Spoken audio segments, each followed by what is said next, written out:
Hello po guys, magandang araw po sa ating lahat. Ayan, ako na naman po si Kuyang Alex. For today's video po guys, ay share ko po kung paano po gumawa ng mami bonsai. Ayan, hindi po yung mami na yung binabalot po ng tela ha. Hindi po yon. Yung mami po na bonsai po guys, yun po yung mga maliliit po na bonsai. Ayan, na maliliit po na halaman. Ayan, ang gagamitin po na materialis ni Kuyang Alex ay crepe myrtle po guys kung tawagin sa English. Ayan, melindres naman dito sa atin. Yung melindres po guys, ito po ay meron po siyang maliliit na dahon. Ayan po, makikita niyo po. Tapos may kulay pink po siya na bulaklak. Ayan, kaso wala pa po itong bulaklak kaya hindi po hindi po natin makikita. Abangan na lang po natin sa kapag namulaklak na po. Ayan, ito po ang ating gagamitin na materyales para sa mga beginners. Pwede po ito guys dahil madaling mabuhay po ito, hindi po masyadong sensitive. Ang crepe myrtle po guys ay isang uri po ng shrubs. Ano po yung shrubs? Yun po yung mga halaman na may malakahoy po ang kanyang puno. Ayan.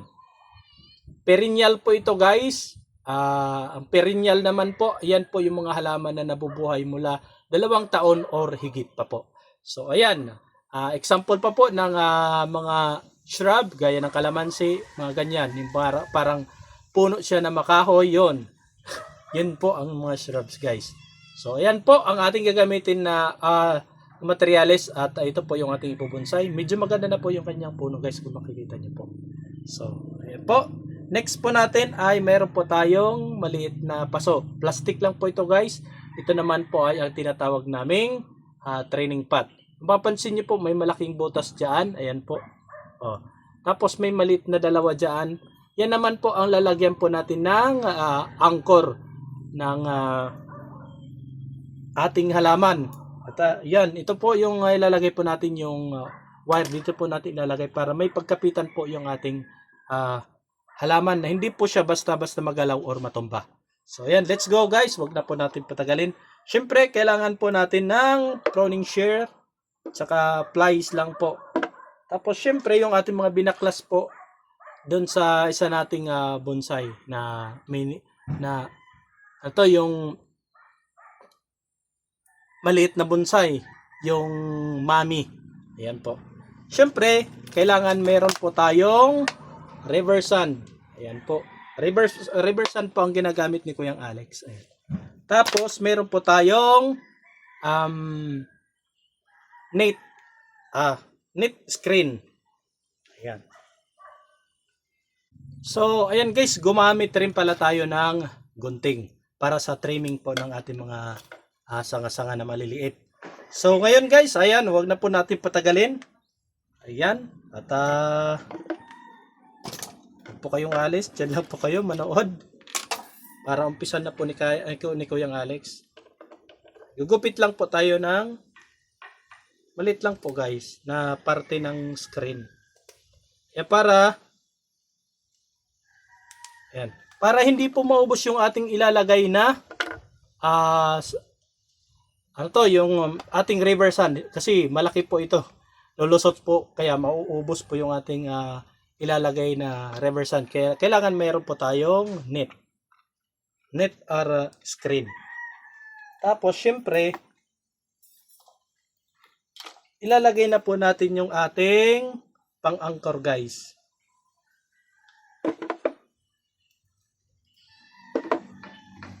So ayan, isuot nyo lang po dyan guys. Ayan. Tapos dito sa kabila.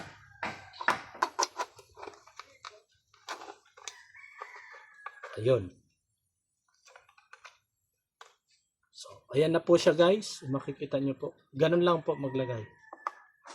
Tapos, syempre, lagyan na po natin ng siya nga pala, mayroon din po tayong trowel na DIY. Gamit po natin yung sa bote po, plastic bottle ng soft drinks. So, ayan guys, ilagay na po natin.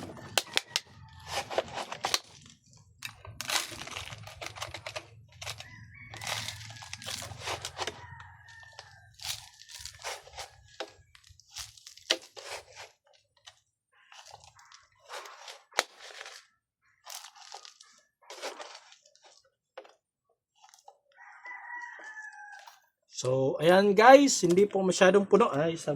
Bawasan po natin konti. Ayan. Tapos, ilagay na po natin. Kailangan flat po rito guys para tatayo po siya ng maayos. Bawasan po natin yung kanyang ugat. Tapos, ilagay na po natin.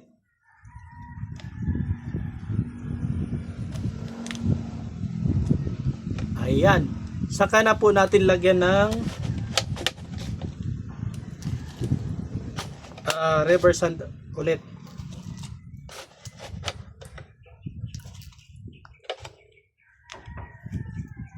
So guys.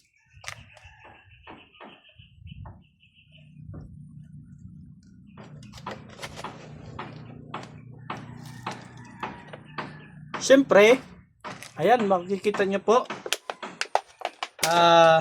Hihigpitan na po natin yung ating anchor, yung nilagay po natin na alambre or bonsai wire.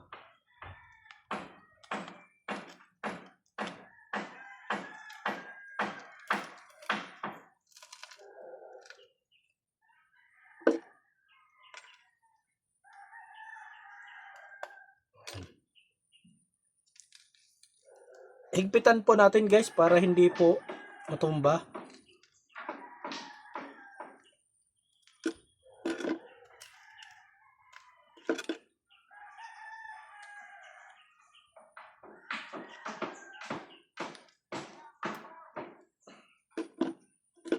So tapos putulan po natin yung sobra.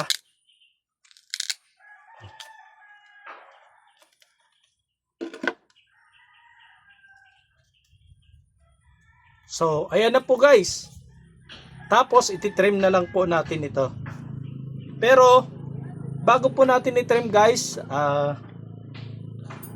i-wire po muna natin. So, ayan na po guys. Next po natin ay mag-branch selection naman po tayo. Ayan.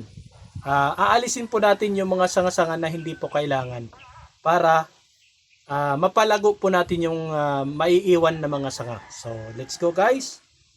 Ayan. Yan na po ang kagandahan kapag mayroon po kayong ito, bonsai table po. Ayan po guys, para makita nyo po kung saan po banda yung pinakamaganda na view.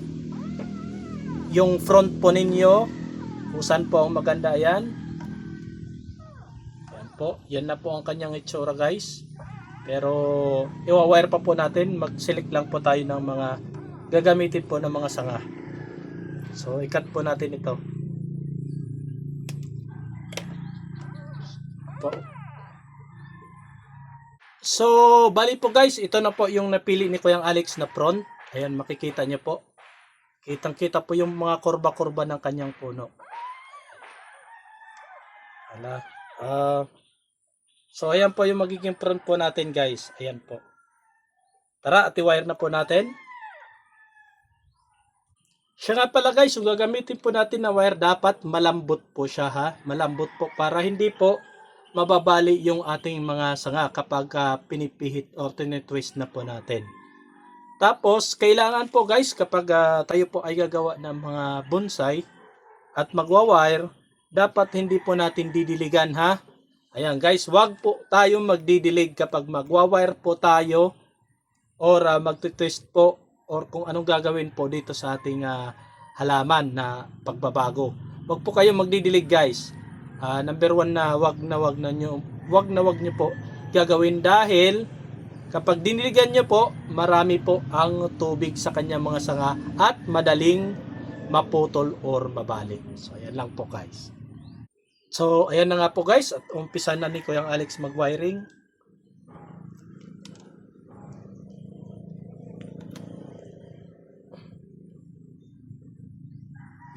Ayan, kunting ikot-ikot lang po guys.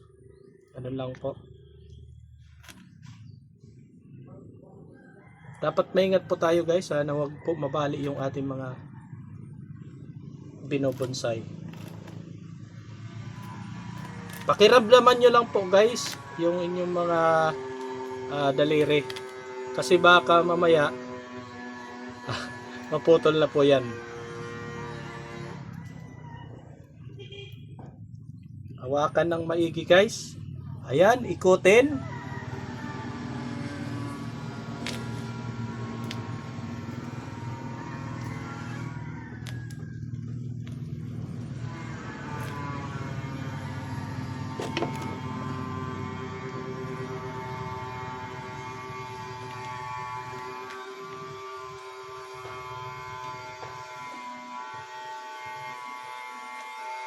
Ayan, dapat wag po tatamaan yung mga nodes guys, yung mga tawag dito sa amin buko-buko, yung mga nodes, ano tawag sa Tagalog niyan, yung buko, para hindi po, kasi dyan po lalabas yung kanya mga bagong sibol or shoots.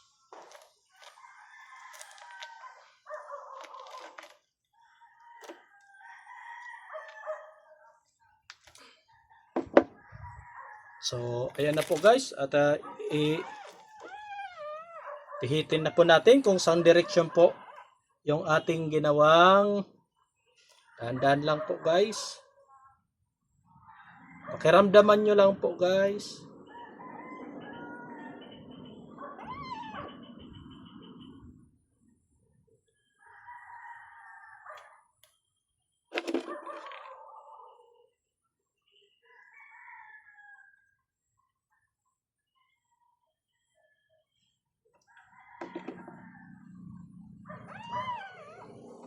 Ayan, silip-silip. Kung nasa tamang posisyon na po yung inyong mga gustong kurba.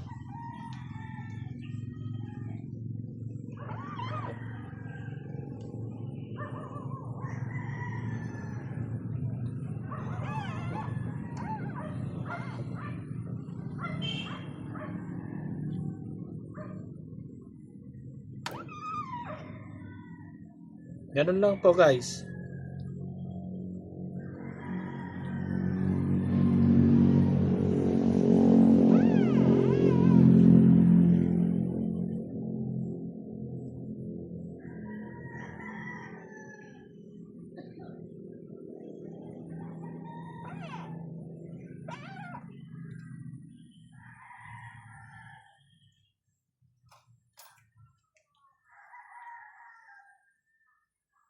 So ayan po guys, dahil kulang po ng wire si Kuyang Alex, hindi pa po dumarating yung ating order, kaya isa lang po muna.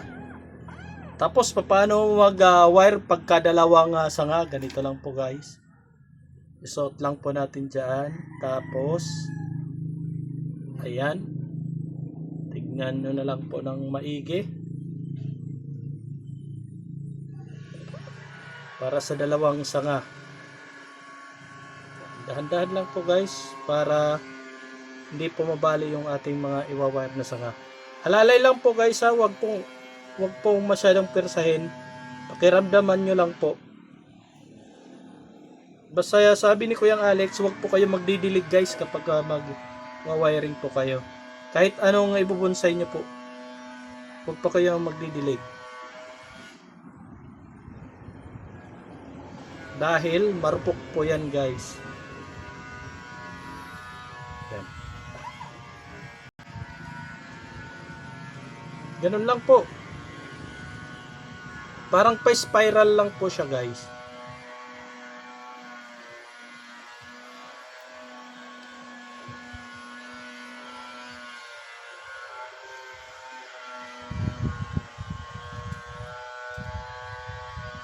Ganun pa rin. Kung anong gusto niyo po na proseso, na style. Yan, pihitin niya po ng paganyan para parang kurba-kurba po siya. Ganun din dito sa kabila. Ayan. Pakiramdaman nyo lang po guys. So ayan, makikita nyo na po. Ayan na po ang kanyang itsura. Pero hindi pa po yan tapos. Ayusin pa po ni Kuyang Alex yan.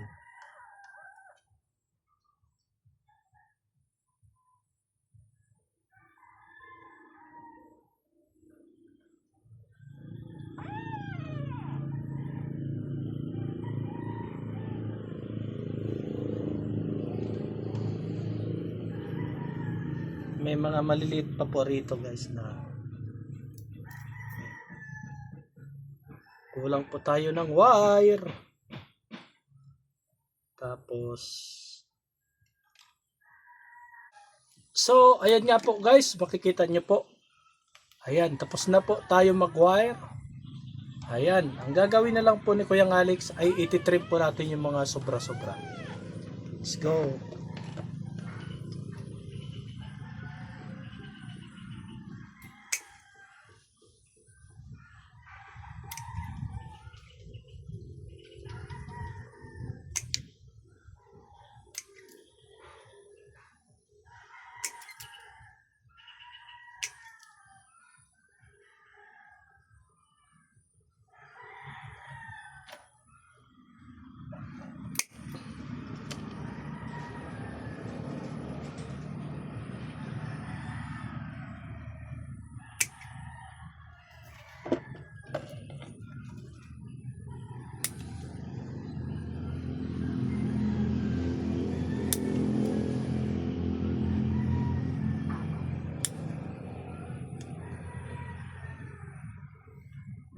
Ayan guys, kapag magwa-wire po pala kayo, pwede nyo pong tanggalan ng mga dahon. Pwede rin po hindi.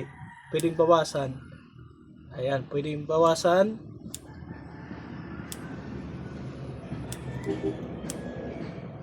Ayan.